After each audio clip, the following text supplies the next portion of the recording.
Howdy kids, and welcome to another Pause and Effect review. This time, we're taking a look at Rockstar's new smash hit, LA Noire. LA Noire follows along the same lines as Rockstar's franchise Grand Theft Auto, by adopting some of the same look and feel as its big brother's previous entries.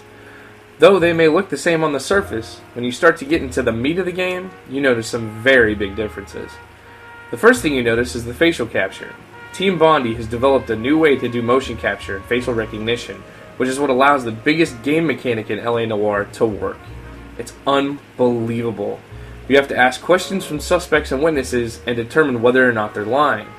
This is only made possible because of the new tech.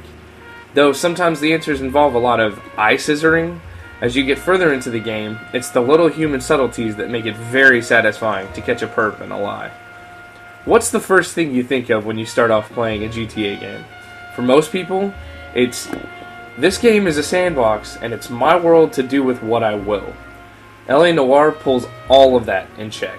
It doesn't let you out to play as much as GTA, and thusly I would compare it more to Mafia 2.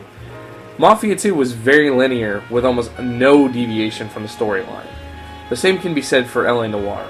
Though there are side missions called street crimes, which can be a nice change of pace, they still only show up whenever you're in the midst of a case. Here's how LA Noire functions.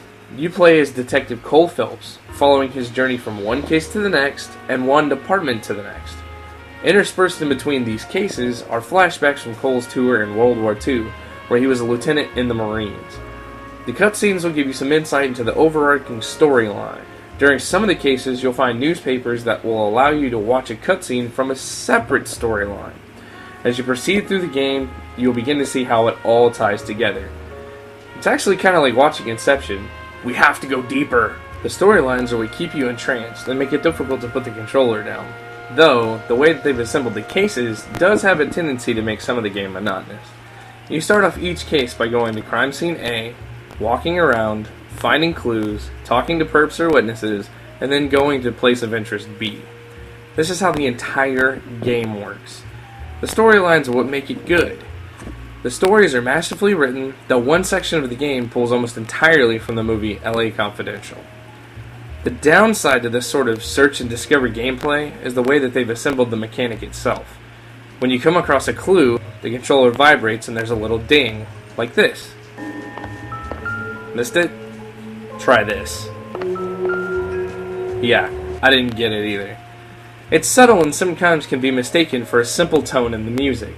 The saving grace is the vibration from the controller, but even then you basically just find yourself walking around a crime scene waiting for the signal, which can detract from actually looking for the clues, and giving you that satisfaction of finding all of them yourself. All of the action seems to be taking a backseat to the story, but it can create some entertaining moments anyway. The gunplay is taken from GTA, and if you've ever played that with auto-aim on, you know how easy it is. Headshots are simple, as most of the game's baddies are locked into the same animation over and over again, making it a wait and pull the trigger set of encounters. The game's chase mechanic is pretty clean. It automatically scales fences and attaches to ladders and fire escapes, making it very smooth. Though it can be cumbersome at first, you get the hang of it pretty quickly. Here's an example of me sucking at the platforming.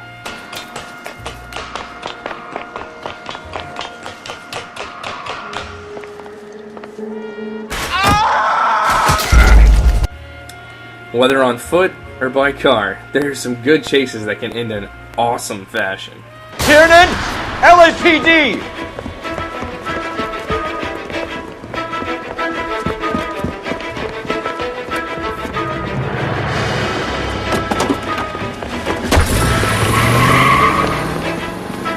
There!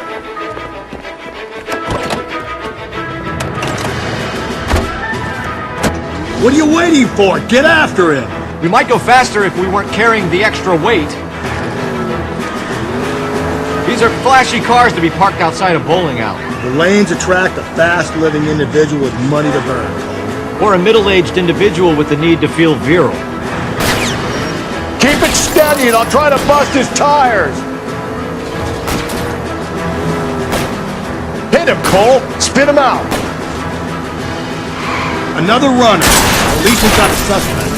Why do they always run? I'm sure we've got the wrong person in more than one of these homicides, but they always seem to lam it. You know, your theories are not airtight by any means. Phelps, you gotta get me closer. That is the end of that. And here's how a similar chase can have a completely different ending. Oh, spin him out.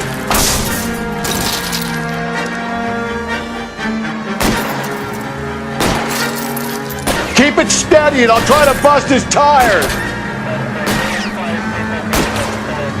Hit it. Clean this asshole off the road.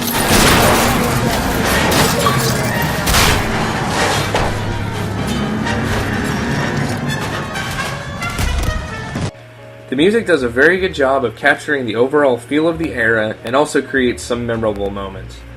It's very much in the background, but you still notice it.